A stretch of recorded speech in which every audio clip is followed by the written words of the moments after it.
Which inauguration did Robert Frost recite one of his poems?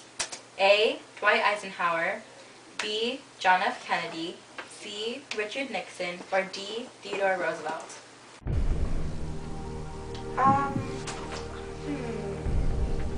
I think this one has to be John F. Kennedy. B. Is that your final answer? Yes! Okay. Alright, you now have $1,000. No.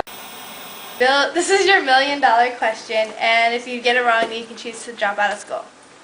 So, Bond and Free by Robert Frost. Love has earth to which she clings, with hills encircling arms about, wall within wall to shut fear out, but thought has no need of such things, for thought has a pair of dauntless wings. On snow and sand in turn I see, where love has left a printed trace, with straining in the world's embrace, and such is love and glad to be, but thought has shaken his ankles free. Thought cleaves the interstellar gloom and sits in Sirius's disk all night, till day makes him retrace his flight, with smell of burning on every plume, back past the sun to an earthly room.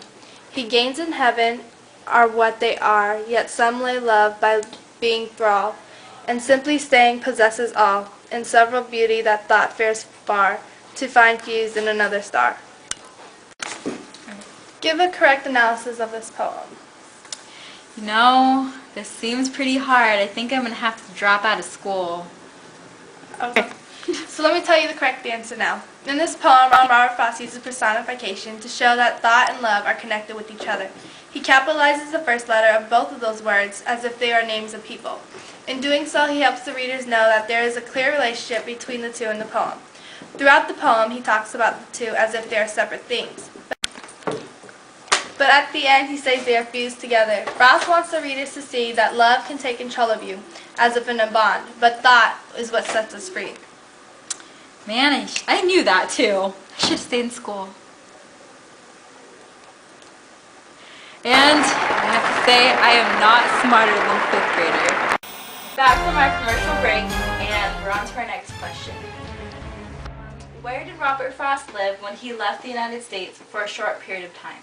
Is it A, England, B, Scotland, C, Germany, or D, Spain? I'm going to have to say A, England. That's correct. You now have $2,000. Our next question is, what was the name of Robert Frost's first book of poetry? Is it A, North of Boston, B, Selected Poems, C, 3 Poems, or D, A Boy's Will? I'm going to have to say D, A Boy's Will. Are you sure? Yes! Is that your final answer?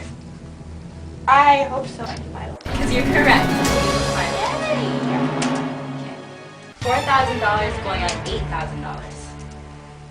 After Robert Frost returned from England, where did he teach? Is it A, Dartmouth University, B, Yale University, or C, Amherst College, or D, Harvard University? This is for $8,000.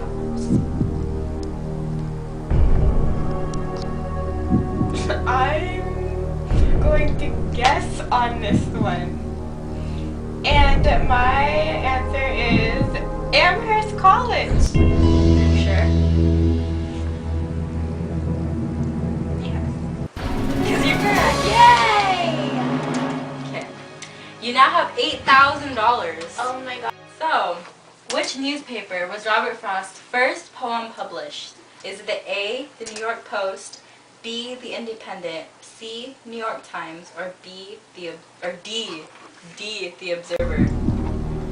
I'm going to have to say B, the Independent. It's the only logical answer. Alright. You now have $16,000. Yay. Alright. For $32,000, once again, in what year did Robert Frost die? Is it A, 1958, B, 1960, C, 1963, or D, 1970? 1970. Oh, okay. Well, he died pretty old, so I'm gonna have to say 1963. Well, I guess B is correct. On to our next question. Hopefully Lisa makes it through. For $64,000, where is Robert Frost buried? A. Vermont. B. California. C. Massachusetts. Or D. Virginia. Well, I don't know. Well, actually, I'm gonna have to say California because that's where he was born. The answer California is wrong. The correct answer is A. Vermont. And I guess now you're only leaving with $1,000. Oh my god. Alright, so this concludes today's episode. Tune back tomorrow for more. So what did you guys think about the Robert Frost discussion in class? I liked it.